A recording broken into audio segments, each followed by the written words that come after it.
আয়েশা সিদ্দিকা রাদিয়াল্লাহু তাআলা আনহা বলেন, আমি যখন দেখতাম রাসূল পাক সাল্লাল্লাহু আলাইহি ওয়াসাল্লাম ঘরে আসতেছেন, তখন আমি ঘরের দরজার চিপায় দাঁড়িয়ে থাকতাম, পর্দার আড়ালে দাঁড়িয়ে থাকতাম। রাসূল আমাকে যেন দেখতে না পান, আমি তাকে জড়িয়ে কপালে চুম্বন দিয়ে সালাম দিব।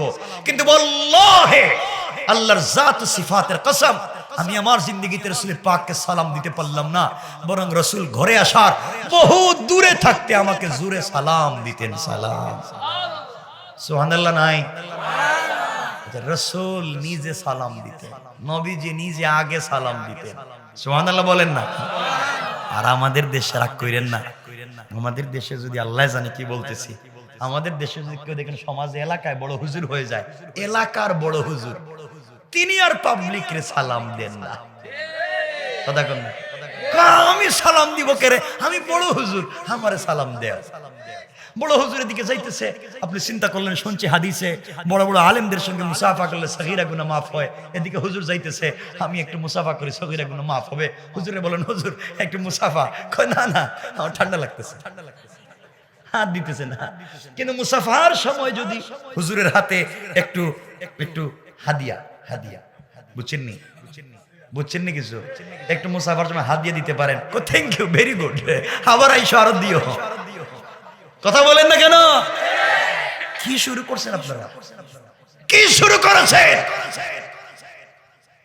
আমি জানি আমার কথাবার্তা বহুত খারাপ লাগতেছে, ভাই কিয়ামত পর্যন্ত আপনারা বাইচে থাকলে আমার আর দাওয়াত দিয়েন না, কিন্তু কথা শোনা লাগবে, কথা আমার এভাবেই, কথা শোনা লাগবে।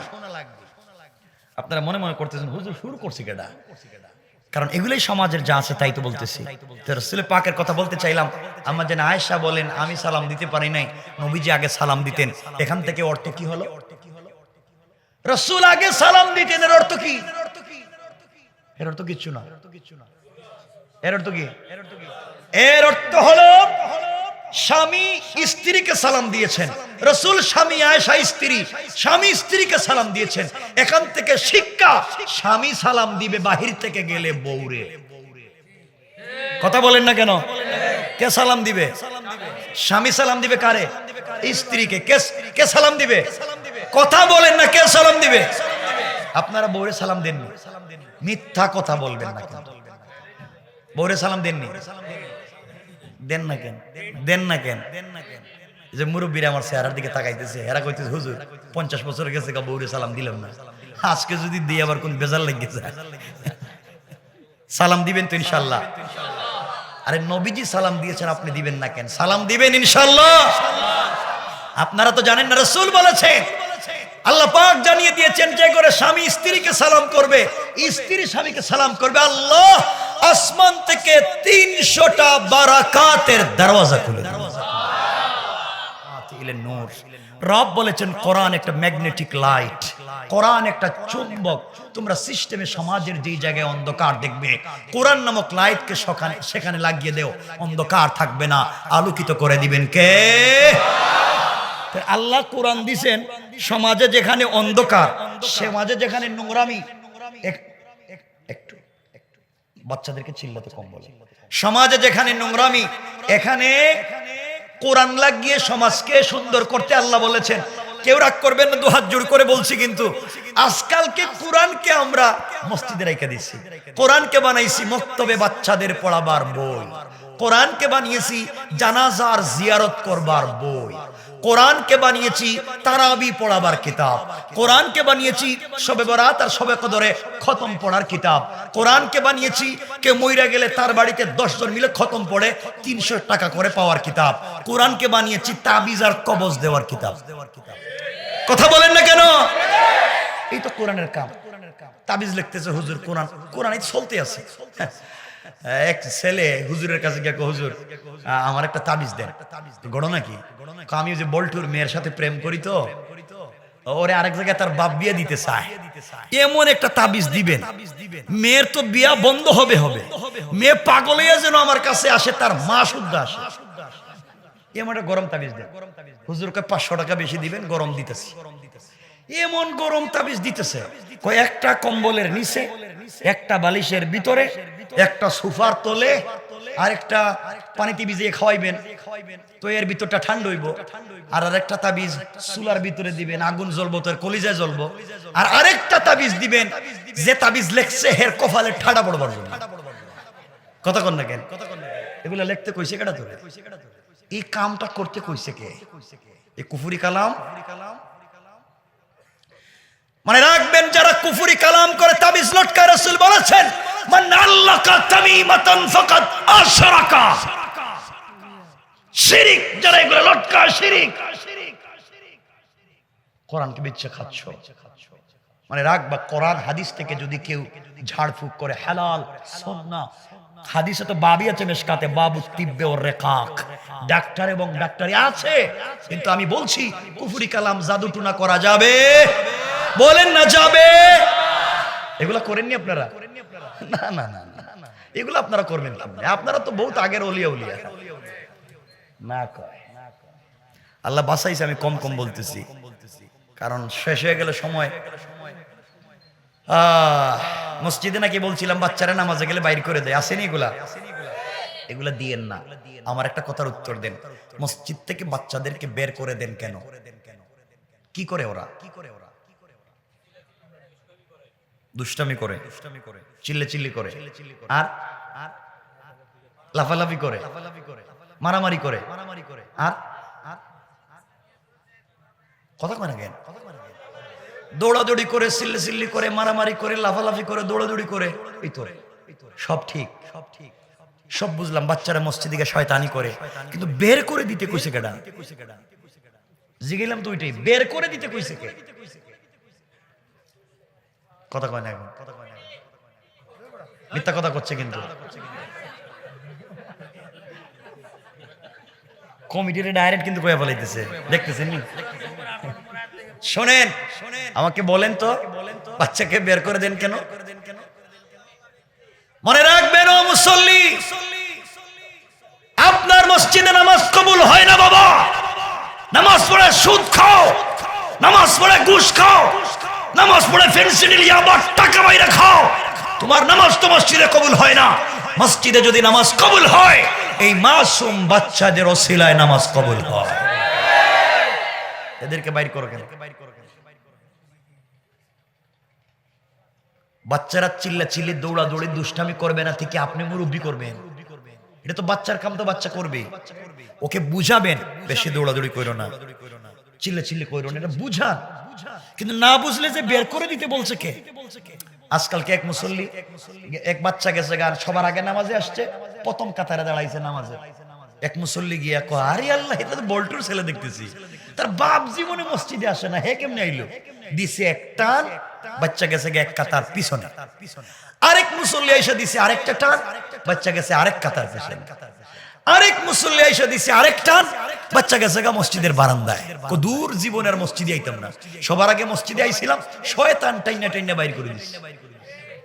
কথা বলেন নাকি? এগুলা করেন কেন? করবেন না। বাচ্চাদেরকে মসজিদে যেতে দেন। ও বাবা, জান্নাতের মসজিদে খেলাধুলা করবে জান্নাতে বাচ্চারা। এই বাচ্চারা, এদেরকে দিতে যায় না। ওরা তো সিনেমা দেখতে যায় নাই, ওরা তো গাঁজা ফেন্সিডিল ইয়াবা খাইতে যায় নাই, ওরা আল্লাহর ঘর মসজিদে গিয়েছে। বের করে দিয়েন না। কিন্তু আপনারা মাঝে মাঝে বাচ্চাদেরকে হয়তো মসজিদে নিয়ে যান, আমি জানি না। যেই দিন মসজিদে ওই যে তাবারুক দেয় জিলাপি, যেই দিন মসজিদে তাবারুক দেয় জিলাপি দেয়, সেই দিন সবাই বাচ্চারা মসজিদে নিয়ে যায়। এই মাত্র বউ যেটাকে দুনিয়ায় সাপ্লাই দিছে, মানে এই মাত্র যেটারে দুনিয়া আবিষ্কার করছে, বউ দুনিয়া জন্ম দিছে, সেইটারে কুলে লইয়া জায়গা আমার আরেক ফ্যাকেট দিয়ে লইয়াইছি আরেকটারে। ওই সময় আপনি যাইতে পারেন, কিন্তু আপনি কেন বাচ্চাকে মসজিদে নামাজে নিয়ে যান না? বাবা নিয়ে যাবেন তো? বলেন না ইনশাআল্লাহ?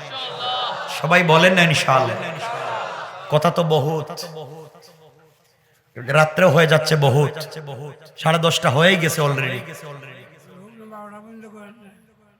আসেননি আপনি? ওরে আল্লাহ, কষ্ট হচ্ছে না তো আপনাদের? প্রস্রাবে দৌড়লে কেউ উঠতে পারবেন না। হ্যাঁ, যদি প্রস্রাবে ধরে চাইপা বসে থাকবেন। আমার প্রস্রাবে ধরে না, তাহলে আমি যাই না কেন? আমি তো বলতে পারতাম আপনারা জিকির করেন, আমি প্রস্রাব করে আসতেছি। আমি যাচ্ছি না, তাহলে আপনারা যাবেন কেন? আমি তো মেহমান।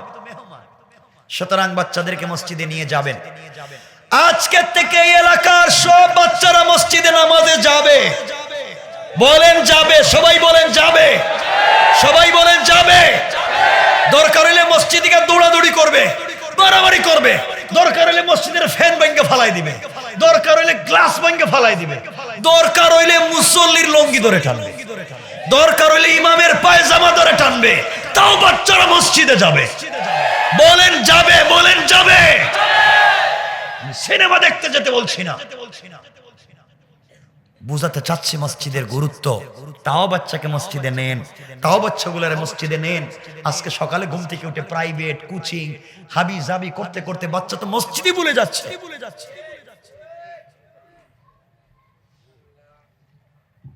আল্লাহর ওয়াস্তে কথাগুলো বুঝো।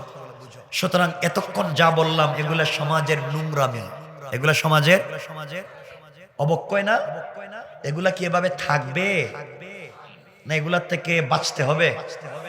কথা বলেন।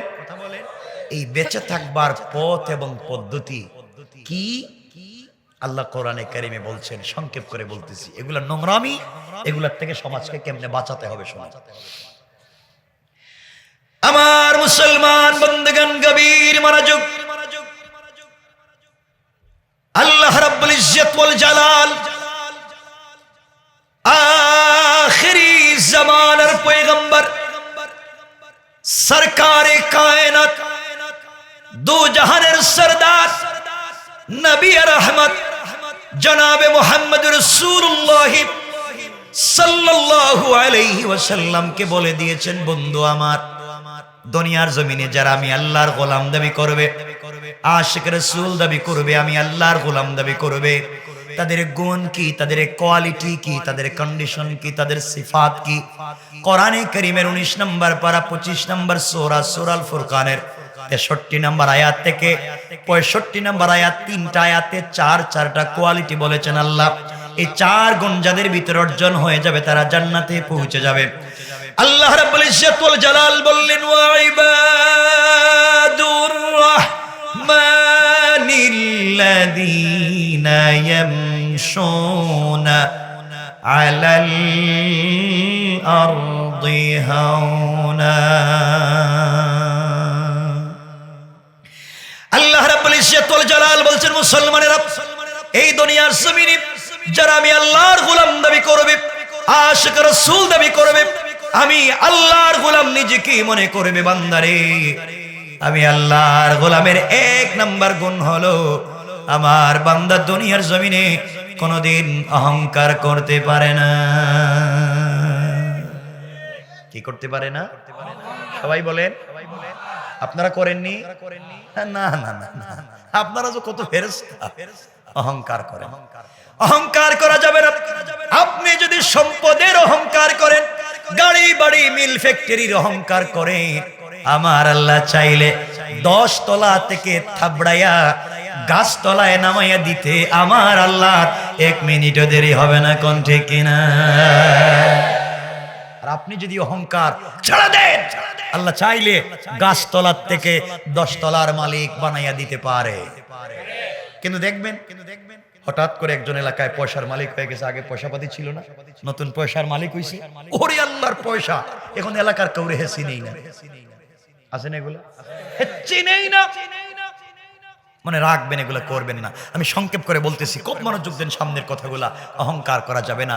এখন অহংকার করলে হবে কি, অহংকার ছেড়ে দিলে লাভ কি, এর উপরে যদি আলোচনা করি আমার 2.5 ঘন্টা লাগবে। 2.5 ঘন্টার আলোচনা আছে, সুতরাং এত সময় নেই। বিষয়টা রাখলাম এখানে, অহংকার করা যাবে এতটুকু মনে রাখবেন। আল্লাহর গোলামের 2 নাম্বার গুণ আল্লাহ বললেন, ওয়াইদা খাতাবাহুমুল জাহিলুনা ক্বালু সালামা। আল্লাহ রাব্বুল ইজ্জত ওয়াল জালাল বলছেন, মুসলমানেরা, এই দুনিয়ার জমিনে যারা আমি আল্লাহর গোলাম দাবি করবে, আশিক রাসূল দাবি করবে, আমি আল্লাহর গোলাম নিজেকে মনে করবে, বান্দারে আমি আল্লাহর গোলামের 2 নাম্বার গুণ হলো আমার গোলামকে কেউ গালি দিলে গালির জবাব দিবে না, আঘাত করলে আঘাতের জবাব দিবে না, মারলে মারের জবাব দিবে না, গীবত শিকায়াত সমালোচনা করলে জবাব দিবে না। বরং আমি আল্লাহর গোলাম যারা দাবি করবে আমার গোলামকে কেউ যদি গালি দেয়, আমার গোলাম গালির জবাবে গালি না দেয়া ওই ব্যক্তির জন্য শান্তি আর সালামতের দোয়া করে যায়। পড়েন সুবহানাল্লাহ। তাহলে আল্লাহর গোলামের 2 নম্বর গুণ, গালি দেওয়া যাবে। কথা কয় না কেন? কষ্ট হইতেছে, ওয়াজ করতেছি আমি, আর কষ্ট হইতেছে আপনাদের। ঠিক ঠিক কই ঠিক দেখছেন, ওয়াজ করে আমি, কষ্ট নাকি হেদের হইতেছে, মানে সব এটা রেডি। আমার বন্ধুগণ, আল্লাহর গোলামের 2 নম্বর গুণ, গালি দেওয়া যাবে। আর কেউ গালি দিলে বিনিময়ে শান্তির দোয়া করব, সালাম দিব ইনশাআল্লাহ। ইনশাআল্লাহ কন্যা সালামের কথা যেহেতু চলে এসছে, 1 মিনিটে বইলে দিই, হাদিসটা বইলে দিই, অসুবিধা নাই তো? আমাদের কলিজার টুকরা মা আম্মা জান আয়েশা সিদ্দিকা রাদিয়াল্লাহু তাআলা আনহা বলেন, আমি যখন দেখতাম রাসূল পাক সাল্লাল্লাহু আলাইহি ওয়াসাল্লাম ঘরে আসতেছেন, তখন আমি ঘরের দরজার চিপায় দাঁড়িয়ে থাকতাম, পর্দার আড়ালে দাঁড়িয়ে থাকতাম। রাসূল আমাকে যেন দেখতে না পান, আমি তাকে জড়িয়ে কপালে চুম্বন দিয়ে সালাম দিব। কিন্তু আল্লাহে, আল্লাহর জাত ও সিফাতের কসম, আমি আমার জিন্দেগিতে রাসূলের পাককে সালাম দিতে পারলাম না, বরং রাসূল ঘরে আসার বহু দূরে থাকতে আমাকে জোরে সালাম দিতেন। সালাম, সুবহানাল্লাহ নাই? রাসূল নিজে সালাম দিতেন, নবীজি নিজে আগে সালাম দিতেন। সুবহানাল্লাহ বলেন না? আর আমাদের দেশে রাগ কইরেন না, আমাদের দেশে যদি আল্লাহ জানে কি বলতেছি, আমাদের দেশে যদি কেউ দেখেন সমাজে এলাকায় বড় হুজুর হয়ে যায়, এলাকার বড় হুজুর, তিনি আর পাবলিক রে সালাম দেন না। কথা কন না, আমি সালাম দিব কেরে, আমি বড় হুজুর, আমারে সালাম দেও। বড় হুজুরের দিকে যাইতেছে, আপনি চিন্তা করলেন, শুনছি হাদিসে বড় বড় আলেমদের সঙ্গে মুসাফা করলে সগীরা গুনাহ মাফ হয়। এদিকে হুজুর যাইতেছে, আমি একটু মুসাফা করি, সগীরা গুনাহ মাফ হবে। হুজুরে বলেন, হুজুর একটু মুসাফা। কয় না না, আমার ঠান্ডা লাগতেছে, হাত দিতেছে না। কিন্তু মুসাফার সময় যদি হুজুরের হাতে একটু একটু হাদিয়া, হাদিয়া বুঝছেননি, বুঝছেননি কিছু, একটু মুসাফার সময় হাত দিয়ে দিতে পারেন, থ্যাংক ইউ, ভেরি গুড, আবার আইসো আরো দিও। কথা বলেন না কেন? কি শুরু করছেন আপনারা? কি শুরু করেছেন? আমি জানি আমার কথাবার্তা বহুত খারাপ লাগতেছে, ভাই কিয়ামত পর্যন্ত আপনারা বাইচে থাকলে আমার আর দাওয়াত দিয়েন না। কিন্তু কথা শোনা লাগবে, কথা আমার এভাবেই, কথা শোনা লাগবে। আপনারা মনে মনে করতেছেন হুজুর শুরু করছি কেডা? কারণ এগুলোই সমাজের যা আছে তাই তো বলতেছি। রাসূল পাকের কথা বলতে চাইলাম। আম্মা জান আয়েশা বলেন, আমি সালাম দিতে পারি নাই, নবীজি আগে সালাম দিতেন। এখান থেকে অর্থ কি হলো? রাসূল আগে সালাম দিতেন, এর অর্থ কি? এর অর্থ কিচ্ছু না। এর অর্থ কি? এর অর্থ হলো স্বামী স্ত্রীকে সালাম দিয়েছেন, রাসূল স্বামী আয়েশা স্ত্রী, স্বামী স্ত্রীকে সালাম দিয়েছেন। এখান থেকে শিক্ষা, স্বামী সালাম দিবে বাহির থেকে গেলে বউরে। কথা বলেন না কেন? কে সালাম দিবে? স্বামী সালাম দিবে কারে? স্ত্রীকে। কে সালাম দিবে? কথা বলেন না, কে সালাম দিবে? আপনারা বউরে সালাম দেননি, মিথ্যা কথা বলবেন না। বউরে সালাম দেননি, দেন না কেন? দেন না কেন? যে মুরব্বীরা আমার চেহারার দিকে তাকাইতেছে, এরা কইতেছে হুজুর 50 বছর গেছে বউরে সালাম দিলাম না, আজকে যদি দিই আবার কোন বেজার লেগে যায়। সালাম দিবেন তো ইনশাআল্লাহ? আরে নবীজি সালাম দিয়েছেন, আপনি দিবেন না কেন? সালাম দিবেন ইনশাআল্লাহ। আপনারা তো জানেন না, রাসূল বলেছেন, আল্লাহ পাক জানিয়ে দিয়েছেন, যে করে স্বামী স্ত্রীকে সালাম করবে, স্ত্রী স্বামীকে সালাম করবে, আল্লাহ আসমান থেকে 300টা বারাকাতের দরওয়াজা খুলে দেবে। তাইলে সালাম দিবেন? একটু জোরে কোন না বাবা। এই যে বাচ্চারা কইতেছে ইনশাআল্লাহ, এরা বিয়া করতে আর 30 বছর বাকি আছে। জওয়ানেরা তোমরা যে কথা বলতেছো না, তোমরা যে খারাপ হইছো, এই ওয়াজ করলে তো আরো অন্য লাইনে চলে যাবে, আমার বিষয় থেকে চলে যাবে। তোমরা যে খারাপের খারাপ। মহিলা কলেজের ছুটি হইলে তোমরা মোটরসাইকেল নিয়ে গেটে যাও করে, এখানে তোমাদের কাম কি? তোমরা কি হাফ লেডিস যেখানে পড়তেই বা? এরপরে আজকালকের যুবকেরা চুল কাটে, বাংলা লিঙ্ক কাটে, মানে এখানে নাই, ওখানে নাই, ওখানে নাই, সব খালি কইরা মধ্যখানে রেখে দিছে, মনে হয় ছাগল ঘাস খাইয়া মাঝখানে জমা করে থুইছে।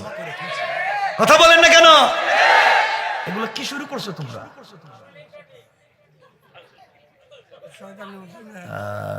কি বলতাম আজকে।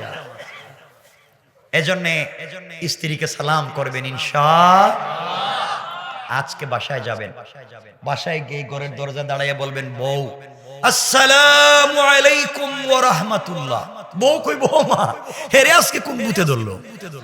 আপনি বলবেন বুথে ধরে নাই, হুজুর ওই ওয়াজ করছে শরীফ পাড়ায়, আর আমি এটা সুন্নত আদায় করছি। ইনশাআল্লাহ দিবেন তো? আচ্ছা, হাদিস যেহেতু বললাম অর্ধেক, বাকি অর্ধেকটুকুন বইলে দিই। হাদিসের বাকি অংশ হলো, মাঝে মাঝে ঘরে গেলে স্ত্রীকে নিজের হাত দিয়া খাওয়াইয়া দিয়ে। এরা চিন্তা করতেছে ঘটনা কি, হুজুর কি শুরু করছে? আমি বলতেছি মাঝে মাঝে বউরে খাওয়াবেন, কিছু কয় না কেন এরা? আমার মন বলছে, আমার মন, আমার দিল বলছে, আপনারা যা শুরু করছেন, বউর কথা শুনতেই ওয়াজ মানে আস্তে আওয়াজ দেয়। আমার মন বলছে আপনারা জিন্দেগিতে নিজের স্ত্রীকে মুখে উঠাইয়া খাওয়াইতে পারবেন না, আপনারা খাওয়াইতে পারবেন মুখে উঠাইয়া পাশের বাসার বাবিরে। ঠিক কি না? এটা কইতেছে ঠিক। কত খারাপ এবার চিন্তা করছেন, বউরে খাওয়াইতো না বাবিরে খাওয়াই, কত খারাপ জাতির। আল্লাহ,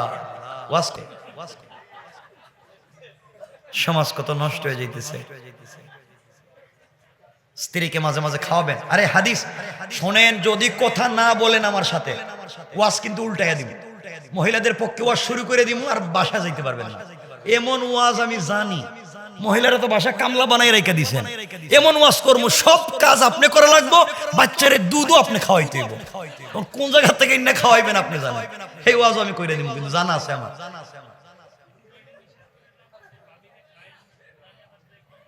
এজন্যে স্ত্রীকে মাঝে মাঝে খাওয়াই, ইনশাল্লাহ ইনশাল্লাহ। আরে ভালোবাসা তৈরি হবে, ভালোবাসা তৈরি হলেই পরিবার থেকে শাহজালাল জন্ম নিবে, শাহপরান জন্ম নিবে, শাহ আমানত, শাহ মখদুম, জুনাইদ, বাগদাদি, তারা জন্ম নিবে, বড় বড় বুজুর্গ আলেম জন্ম নিবে। আজকালকে তো আমাদের ঘর থেকে জন্ম নেয় বল্টু মিয়া। মা বাচ্চারে খাওয়াইতো, এখন বাচ্চা খায় না, কয় তোর মুটু পাটলু দেখাই, মুটু পাটলু, তোমার কপালে ঠাডা পড়ো, এটা মুটু পাটলু দেখাও। এর আরো কত কিছু নাম আমি জানি না, এগুলা কত কিছু দেখা, এগুলো বাদ দেন। বলতেছি শুনেন, মাঝে মাঝে স্ত্রীর হাতের নৌকে, হাতে পায়ে মেহেদি লাগাইয়া দিবেন, কালারিং করে দিবেন, ডিজাইন করে দিবেন, স্মার্ট করবেন। করবেন তো? কি তারে? আরে আমি হাদিসের কথা বলছি। মাঝে মাঝে স্ত্রীকে ডিজাইন করবেন, চমৎকার করবেন, স্মার্ট করবেন, আকর্ষণীয় করবেন। ঠিক আছে? আমি বলতেছি না স্ত্রীকে স্যান্ডু গেঞ্জের 3/4 প্যান্ট পরাইয়া রাস্তায় বাইর করতে, আমি বলছি আপনার বেডরুমে, আপনার সামনে মাঝে মাঝে স্ত্রীর চুল, এই যে চুলগুলো আছে না, এগুলার কালারিং করে দিবেন। কালার এরা চিন্তা করতেছে কি কম কি না, বলতে চুল কালার করে দিবেন, এই যে চুলগুলা। হ্যাঁ, আরে না কইছে কেডা, ওয়াজ করতেছি আমি, বুঝো যে হেরা হাদিস জানে। শুধু কালো ছাড়া, কালো কালার ছাড়া, কালো হিজাব, কালো কালার ছাড়া সব কালার জায়েজ। আপনি আপনার স্ত্রীর চুলে 10-15 কালার করেন, আপত্তি নেই। বিভিন্ন চুলরে কালারিং করে, মেকআপ করে, স্মার্ট করে, বিউটিফুল করে, হিল জুতা পরাইয়া, লিপস্টিক লাগাইয়া একবারে একবারে বিউটিফাই করে, চমৎকার করে, লাস্যময় আকর্ষণীয় করে, 3/4 প্যান্ট আর স্যান্ডো গেঞ্জি পরাইয়া আপনি আপনার চোখের সামনে আপনার বেডরুমে আপনার স্ত্রীকে যদি চমৎকার করে উপস্থাপন করতে পারেন, রাস্তায় গিয়ে অন্যের মেয়ের দিকে আর অন্যের স্ত্রীর দিকে আপনার চোখ যাবে না। ঠিক কিনা বলে? রাস্তায় গিয়ে অন্যের মেয়ের দিকে আপনার চোখ যায়, অন্যের স্ত্রীর দিকে আপনার চোখ যায়, এর অর্থ হলো বাসায় আপনার বউরে ভাল লাগে না। হ্যাঁ, কেন? ঠিক কয় আবার এরা, এরা কি করতেছে আল্লাহ জানে। আজকে ওয়াজ কইরা দিমু, পরে কিন্তু বাসায় ঢুকতে পারবেন না। এজন্য এগুলো করবেন না, আল্লাহর রাস্তে এগুলো করবেন না। আপনারও তো খারাপ হয়ে গেছে, স্বামীরও তো খারাপ, স্বামীরও তো খারাপ হয়ে গেছে। এরা এমন হয়েছে, বউ সারাদিন যে কাপড় পরে, স্ত্রীরাও যে কি হয়েছে, সারাদিন কাপড় পরে, যে কাপড় পরে বাথরুম ওয়াশ করছে, যে কাপড় পরে বাচ্চাদেরকে খাওয়াইছে, যে কাপড় পরে রান্না বান্না করছে, শরীরে ঘাম লাগানো আছে, এই কাপড় পরেই রাত্রবেলা স্বামীর পাশে বস্তার মতো শুয়ে থাকে। তোমার এটা করতে কইছে কেডা? তুমি একটু স্মার্ট হতে পারো না? তুমি একটু চমৎকার পোশাক পরতে পারো না? একটু পারফিউম দিতে পারো না? স্বামীর সাথে চমৎকার সময় কাটাতে পারো না? ঠিক কিনা বলেন? এটা এরা করে না।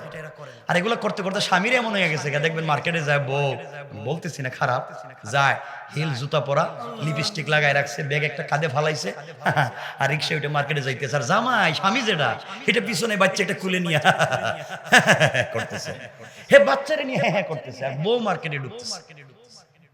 কেন এগুলো হচ্ছে? এর কারণ হচ্ছে পরিবারের ভিতরে দিন নাই, পরিবারের ভিতরে রসুলের সমাজ নাই, রসুলের পরিবার নাই। এই জন্য আমাদের পরিবারকে রসুলের পাকের পরিবার বানাতে হবে। বলেন ইনশাআল্লাহ। মোটামুটি 11টার দিকে যাচ্ছে, আর আপনাদের আওয়াজ কমতেছে। নিয়ত ছিল একটু বাড়াই আওয়াজ করবো, এদের আওয়াজ কমতেছে, আমিও কমাই দিতেছি। অসুবিধা হচ্ছে? একটু হাত তুলে এবার দেখান কার কার অসুবিধা হচ্ছে না। আরে হচ্ছে না কইছে, লিল্লাহে তাকবীর, জোরে আওয়াজ করে বলেন নারে তাকবীর। এরা হচ্ছে কি হচ্ছে না হেডেই বুঝে না। আমি চেষ্টা করলাম আপনাদের মনকে আমার দিকে নিয়ে আসার জন্য, কারণ আমি কথা বলতেছি, আপনারা ঘুমে আছেন না সিগারেট খাইতেছেন বুঝতেছি না, এজন্য আমার দিকে একটু নিয়ে আসতে চেষ্টা করলাম। মনোযোগ দিয়ে এবার শুনেন, পরিবারকে কেমনে সুন্দর করবেন, পরিবার কত চমৎকার হতে পারে যদি আল্লাহর কাছে বলতে পারেন। এই পৃথিবীর কাউকে, মনোযোগ দিয়ে শোনো ভাই, এই পৃথিবীর কাউকে 100% খুশি করতে পারবেন না। আপনি আপনার স্ত্রীকে 100% খুশি করতে পারবেন না। 70 বছর যদি পরিবারে খাওয়ান, বউ বলবে তুমি আমার জন্য কি করছো, সব তো তোমার মা আর ভাই বোনের জন্য করছো। মার ভাই বোন বলবে বাবা তুই আমাদের জন্য কি করছো, সব তো তোর বউর জন্য আর সন্তানের জন্য করছো। মানে এক কথায় আপনি এদিকেও নাই ওদিকেও নেই, আপনি বিপদে আছেন। সুতরাং এই বিপদগ্রস্ত সমাজে রব বলেছেন তুমি কাউকে সন্তুষ্ট করতে পারবা না বান্দা, কিন্তু তুমি যদি 100 বছরের হায়াত পাও, তুমি পদে পদে কষ্ট পাবা। স্ত্রী হয়তো তোমাকে কষ্ট দিবে, সন্তান তোমাকে কষ্ট দিবে, মা বাপ হয়তো কষ্ট দিবে, তোমার বুকটা কলেজাটা ঝাঁঝরা হয়ে যেতে পারে, দুঃখের কথা বলবার জায়গা নাও পাইতে পারো। আমি রব বলছি বান্দা শোন, 100 বছর যদি হায়াত থাকে, 99 বছর 11 মাস 29 দিনও যদি নাফরমানি করস, আর একটা দিন বেঁচে আছস মাত্র, ওই টাইমেও যদি আমার কাছে ফিরে এসে তওবা করে সিজদায় পড়ে যাস, আমি রব 100% খুশি হয়ে যায়।